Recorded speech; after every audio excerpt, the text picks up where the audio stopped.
emotions, and here I'm not using the word feeling. Feeling is just that pleasant, unpleasant, and neutral. But emotions, as in like certain states of mind, harmful ones versus negative ones. He says, and it's beautiful how he distinguishes, he said a negative, like an undesirable emotion can actually be good. For instance, grief. Don't suppress grief.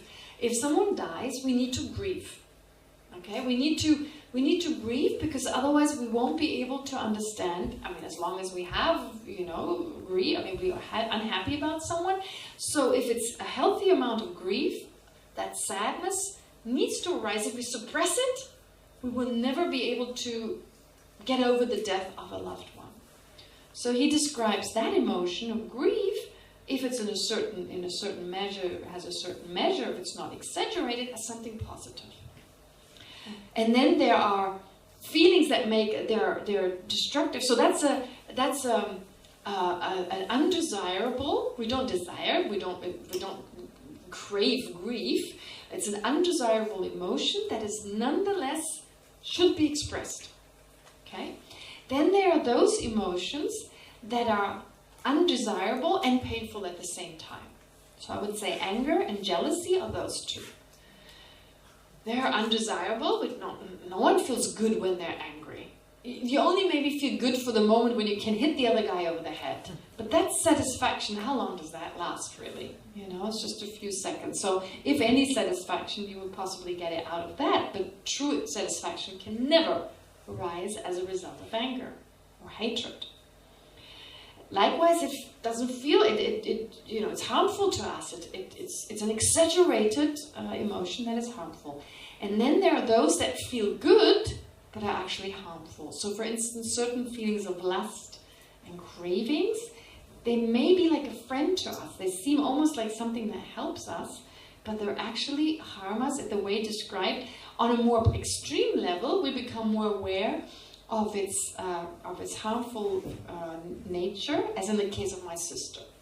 Now there are less obvious versions which we're not necessarily aware, of which we're not aware of their negativity. We're not necessarily aware of their negative, these subtle versions. We're not aware of how they harm us. But with the more obvious, with the coarser ones, we can be quite aware of how harmful they are.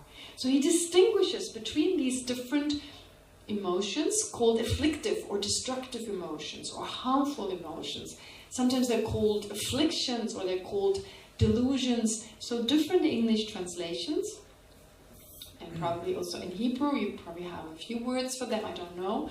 But the point is, those really harm us, and they arise as a result of feeling. But we're not blaming the feeling as such. We're just saying that is the trigger. Okay? So it's very important to learn to become aware of these feelings and see that they are not, first of all, not found in the object, because like I said, if I feel not good, the trigger being the person, and that giving rise to anger, actually, I should be angry with the feeling, which doesn't work. I'm usually angry with the person. And that doesn't make sense, to be angry with a person. It doesn't make sense. What we're angry with is not the right thing. Even from the point of view of this person harms us, let's say they harm us because they are angry.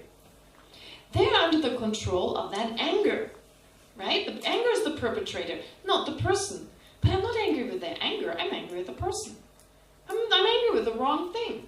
That is like getting angry with the stick that hits you instead of being angry with the person. Right? You wouldn't get angry. This is what Shantideva says, this great 8th century master, who says, why do we not get angry with the stick when someone beats us? Well, the stick is under the control of the person. But then again, we shouldn't get angry with the person who's beating us with the stick, because the person is under the control of the stick. Under the control of their anger.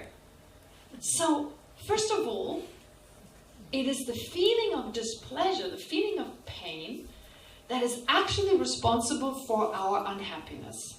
Right? If the stick made us feel really good, we would ask for more. If actually, they were to hit us, beat us really hard, but it would be so blissful, we would not stop them, right? Oh, give me more, If it healed my wound or something, I would want more. So I'm actually angry with this. I get angry, not with the feeling, that's the feeling of displeasure. I get angry with the external source. Okay? And I'm not actually getting angry with the thing that caused that source to harm me. I'm getting angry with the person. My anger is totally misdirected. It's not based in reality. It does not make sense, really. And it causes a lot of problems, obviously. We don't know how hatred and anger. So this is why, if our anger is misdirected, well, let's look at it. And the first step is to look at feeling. All right? Now, and this is so much harder to do. So if you think to focus on the body is easy, you haven't done the one on the feeling. All right? So that's the next meditation I'd like you to do. Can it wait? Pardon?